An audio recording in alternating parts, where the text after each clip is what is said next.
রংপুরের বিভিন্ন কবরস্থানে জঙ্গল পরিষ্কার কার্যক্রম পরিচালনা করছে সামাজিক, সাংস্কৃতিক ও ক্রীড়া সংগঠন বাংলার চোখ এবং তানবীর ওয়েলফেয়ার ফাউন্ডেশনের সদস্যরা। কবরস্থান পরিচ্ছন্ন রাখা শুধু সামাজিক দায়বদ্ধতা নয়, এটি মানবিক ও নৈতিক দায়িত্বের মধ্যেও পড়ে। সেই বিশ্বাস থেকেই তারা নিয়মিতভাবে এই কার্যক্রম চালিয়ে আসছেন। এ উদ্যোগে স্বতঃস্ফূর্তভাবে অংশ নিচ্ছেন স্থানীয়রাও।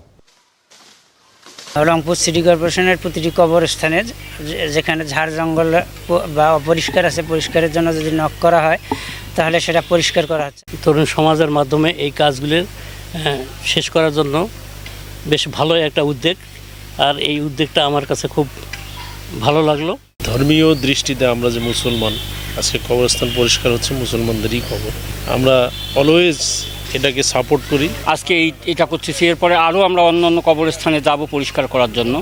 সত্যি এটি একটি মহৎ উদ্যোগ এবং মহৎ কাজ।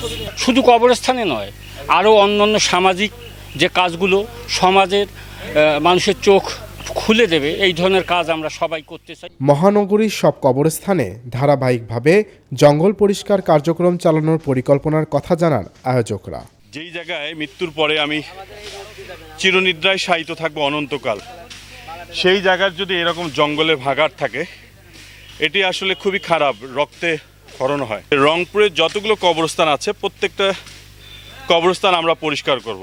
এই উদ্যোগটা গ্রহণ করার পরে আমরা দেখেছি যে এলাকায় কবরস্থানে গিয়েছি সেই এলাকার মানুষ এবং তরুণরা স্ব ইচ্ছা প্রণোদিতভাবে এগিয়ে এসেছে। এই কাজ করার মধ্য দিয়ে যে মনের প্রশান্তি, এটি আসলে বলে বোঝানো সম্ভব না।